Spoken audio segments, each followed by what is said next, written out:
같은 호남 아니냐 회유를 시도했다. 저희가 준비한 3위입니다.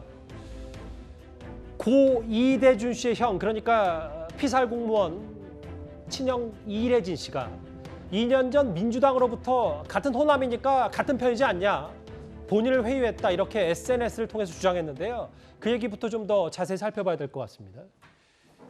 2년 전 민주당은 특별팀까지 만들어서 저한테 이런 말을 했다. 같은 호남이니까 같은 편 아니냐. 월북을 인정하면 보상해주겠다. 기금을 조성하게 해주겠다. 어린 조카들을 생각해서 월북을 인정하라. 그러면 해주겠다. 이도원 의원님, 이런 회유 주장을 했다. 이런 내용인데요. 아직 사실관계가 확정된 건 아닙니다. 그러니까 그 거론된 이제 황 의원 등이 이제 부인을 하고 있으니까 확정된 건 아니지만 지금 보면 대체로 그런 또 정황은 있는 것 같아요. 그래서 만약에 이것이 사실이라면 대단히 그 중요한 문제인 것 같습니다. 왜냐하면은 국민의, 특히 공무원의 목숨을 걸고 또는 그 정부의 책임을 걸고 어떤 정치적 거래를 하려고 했던 거 아닌가. 그렇다면은 문재인 정권, 그 민주당의 도덕적 문제가 정면으로 거론될 수밖에 없는 거죠. 그래서 이 문제는 사실관계가 반드시 밝혀져야 된다, 이렇게 얘기할 수 있고, 예. 또 한편으로는 호남이니까 우리 같은 편 아니냐, 이런 얘기를 했다면은 다음부터 선거할 때 우리 민주당은 영남 가서, 수도권 가서, 충청 가서 무슨 얘기를 하실 수 있겠어요? 그러니까 만약 사실이라는 전제로 그렇습니다. 말씀하시는 그걸 겁니다. 전제로 얘기하는 겁니다. 그렇기 때문에 그런 오해를 받지 않기 위해서라도 황 의원 등 그 관련된 그 지목된 세 분이 적극적으로 해명하셔야 될 것 같습니다. 예. 이 얘기 피살 공무원 사건에 이 논란이 커지니까 여기에 좀 덩달아서 오늘 여러 얘기들이 오고 갔거든요. 이렇게 이래진 씨가 실명까지 거론한 민주당의 황 의원 말도 좀 들어봐야 됩니다. 바로 만나보겠습니다.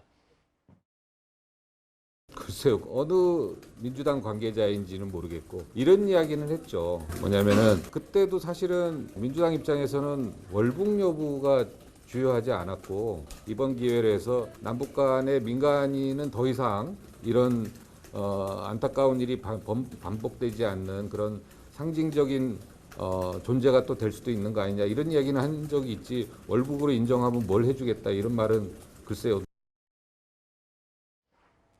그러니까 설 변호사님, 황 의원 반박은 당시 우리 입장에서는, 민주당 입장에서는 월북 여부가 중요한 게 아니라 북한이 그렇게 잔혹한 행동을 한 거에 대해서 비판받을 일이다. 이 얘기, 원론적인 얘기만 했다고 하는데. 그렇죠. 당시에 민주당과 문재인 정부에서도 그러니까 뭐 시신 서각 내지는 부유물 서각이라 그 처리 후에 이 부분을 가지고 북한에 대해서 규탄을 했었거든요. 강력하게 항의도 했었었고, 그에 따라서 김정은 위원장이 이제 뭐 사과에 어떤 발표도 했었었고 그랬었는데, 당시에 어떤 그러니까 월북이냐 아니냐 이거에 대한 것보다는 그 뒤에 왜 이렇게 사건이 됐는지, 이 비극적인 사건이 됐는지에 대해서 안타까움을 표시했다는 것이고요. 저는 오늘 유족 측의 이러한 내용에 대해서 이게 정말 사실이라면 정말 크나큰 문제죠. 예. 이렇게 얘기할 수는 없는 겁니다. 어떠한 슬픔에 대해서. 그렇지만은 뭐 이 부분에 대해서 이제 어떻게 전개가 될지는 모르겠지만은, 저는 일단은 황희 의원이 지목이 됐으니까 이 부분에 대해서는 황희 의원이 오늘 뭐 부인을 했습니다만은, 알겠습니다. 충분히 좀 형사적으로도 문제가 충분히 될 수 있는 문제라고 봅니다. 네. 김경진 의원님, 이게 이런 것 같아요. 뭐 같은 호남 아니냐, 같은 편 아니냐 회유를 시도했다. 이 주장 사실 여부는 앞으로 좀 봐야 됩니다만, 유족 입장에서는 당시 문재인 정부가 너무 지나치게 소극적인 대응을 한 부분에 대해서 하나하나 정황들을 좀 꺼내놓는 느낌도 좀 분명히 들거든요. 그렇죠. 그래서 이건 사실은 대한민국 한반도 전체의 비극인 것 같아요. 예. 그러니까 북한의 한반도 북쪽에 사실은 굉장히 수준 낮은 형태의 정치 권력이 존재하고 있고, 이 수준 낮은 형태의 정치 권력이 코로나라고 하는 전 세계적인 이 팬데믹 위기 속에서 예. 지나치게 수세적이고 방어적인 자세로 어떻게 보면 국경선을 수비하는 과정에서 생긴 우발적인 비극이거든요. 근데 문재인 대통령 정부는 사실은 북한과의 관계를 잘 유지하자라고 하는 것이 그 모든 것에 앞서는 제1번의 어떻게 보면 정권의 이 운영의 코드였기 때문에 예. 그 와중에 생긴 비극이 저는 이 사건이다, 이렇게 보고 있고요. 실은 근데 이제 지금 시점에 와서 돌아보면 해경의 수사를 담당했던 현장 조사 공무원들이라든지 예. 모든 공직자들이 사실은 깐깐해야 돼요. 그러니까 애시당초에 배 내부에 여러 가지 시설이라든지 장비 같은 것을 가지고 결국은 이 피습된 분의 어떻게 보면 의도를 우리가 추정하는 과정이었잖아요. 보면 좀 더 치밀하게 살폈어요. 좀 더 치밀하고 또 대통령이나 청와대의 의중이 어디에 있든지 간에 나는 실무 공무원으로서 이렇게 판단한다. 이런 부분들을 그 어떤 상황에서도 또 누구에게도 얘기를 할 수 있어야 되는데 그런 대목들이 좀 많이 아쉽고요. 어쨌든 그래서 저는 이게 큰 틀에서 보면 비극이라고 보고 있고 예. 이 비극이 사실 진실을 찾는 과정은 필요하지만 여야를 가리지 않고 이게 너무 확대돼서 논쟁과 논란의 대상으로 끌고 들어가는 것은 예. 국가 전체적으로 또 윤석열 정부의 출발하는 시작점에 있어서 알겠습니다. 별로 그렇게 바람직하지 못하다는 생각은 하고 있습니다. 유족이 오늘 새로운 주장을 했습니다. 그리고 이와는 별개로 최근 윤 대통령이 자신에게 감사의 편지를 보낸 고 이대준 씨의 아들에게 위로의 답장을 보낸 사실도 뒤늦게 알려졌습니다. 아들이 그 대통령님께 편지를 쓰시긴 했지만 답장이 올 거라는 기대는 전혀 안 했는데 오늘 아침에 갑자기 이렇게 우편이 와서 아들이 그동안에 생각했던 윤석열 대통령님에 대한 그 믿음이 더 확고하게 뭐 자리 잡은 것 같다. 이렇게까지 답장 주실 줄 몰랐다고 되게 좋아했었어요. 윤 대통령이 피살 공무원 아들에게 지금 공무원 시험을 준비하는 아들에게 답장을 했는데 이 얘기인 것 같아요. 결국은 국가가 씻을 수 없는 깊은 상처를 안긴 점 참으로 부끄럽고 미안하다. 이제 20살 인생의 봄날은 아직 시작하지 않았다. 함께하겠다.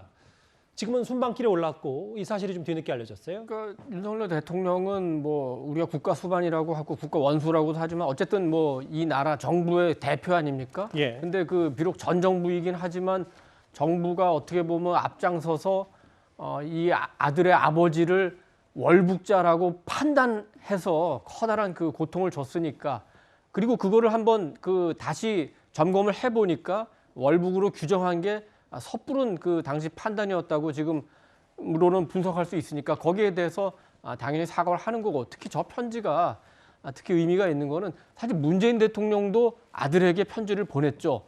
대통령이 내가 책임을 지고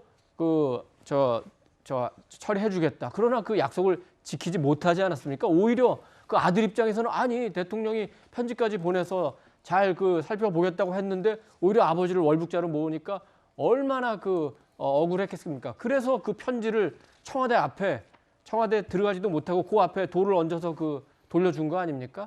그런 상황을 알고 있는 그 윤 대통령이기 때문에 아들의 마음을 위로하기 위해서 다시 한번 편지를 보낸 것 같고 또 편지에서 그 적은 대로 또 그 이전에 그 유가족을 만났을 때 위로한 대로 예. 지금 윤석열 정부에서는 그것이 과연 월북이었느냐, 그게 정확한 판단이냐 여기에 대해서 다시 그 팩트를 근거로 해서 정확한 판단을 해나가고 있는 과정이라고 봐야 되는 거죠. 반면 민주당에서는 갑자기 해경이 이렇게 결과를 뒤집은 건 현 대통령실이 관여해서 그렇다. 이렇게 오늘부터 역공을 시작했습니다. 윤석열 정부의 월북 번복 결정 경과를 짚어본 결과 국가안보실이 깊게 연루되어 있음을 확인되었습니다. 월북 조작 프레임으로 몰고 가려 의도적, 조직적으로 국민의 눈과 귀를 가린 채 사실을 호도했다고 보여집니다.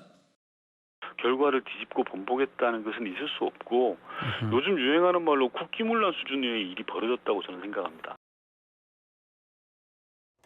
그러니까 지금 민주당에서는 다시 또 TF팀까지 꾸려서 정권이 바뀌었다고 결과가 뒤집힌 건 결국 현 대통령실이 관여해서 그렇다. 근데 이 주장을 하려면 김병주 의원 증거가 있어야 되는데 증거가 있습니까? 이렇게 보면 될 것 같습니다. 예. 우리가 문재인 정부 청와대에서 월북으로 지침을 내려서 월북이라고 했다고 주장하는 거잖아요. 예. 그 월북 프레임을 씌우는 건데 반대로 또 민주당에서는 그런 주장을 하는 거잖아요. 윤석열 정부의 대통령실에서 월북이 아니라고 지침을 내렸기 때문에 결국에는 이렇게 변경됐다. 예. 이런 얘기를 하는 것이니까 결국에는 똑같은 주장을 하는 겁니다. 그런 측면에서 실제 이 사실관계에 대해서 고민을 해봐야 돼요. 예를 들어서 윤석열 대통령이 우리 아이의 편지에 대해서 답장을 했다고 해서 해결책이 나올 수 있겠습니까? 결국에는 사실 규명이거든요. 그러면 왜 고 이대준 씨가 바다로 들어가게 됐는지, 그리고 구명조끼와 부유물은 정말로 가지고 있었는지, 그리고 그렇다면 극단적인 선택을 위해서 바다로 들어간 건지, 아니면 정말 애초부터 월북의 의사를 가지고 있었는지에 대해서 검증을 해야 되는 건데, 유족 위로를 먼저 하고 그다음에 진상 규명하는 게 순서니까 그렇게 한 건 아닐까요, 윤 대통령이?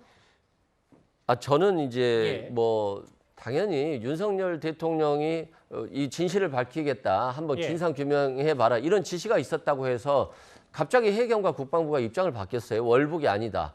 그러면 월북이 아니다라고 하는 과거의 추정을 번복시킬 만한 어떤 새로운 증거라든가 새로운 해석이 있어야 되는데, 하태경 의원이 계속 그런 걸 좀 새롭게 주장을 하고 근데 있어서 하태경 의원이 뭐 하는 건 그랬다더라 정도 수준이고 실질적으로 글쎄요, 근거를 가지고 예. 있지 않고 있기 때문에 예. 저는 그것이 정략적인 이용으로 될 수 있다고 생각되고, 예. 아무래도 저는 이 문제는 윤석열 정부에게도 굉장히 부담이 되는 것 같다. 그래서 SI 정보가 됐든 또는 국방부 해경에 기록이 됐던 모든 걸 공개해서 알겠습니다. 그 유가족들에게 좀 보여주자. 그래서 진실을 발견하면 되는 것이지, 정략적 정치적으로 접근하는 것은 저는 윤석열 정부에게도 마이너스다, 이렇게 생각됩니다. 바로 대통령실도 이 야당의 주장에 반박을 했어요. 그럼 우리가 지금 해경에 입김을 넣었다는 주장은 뭐냐?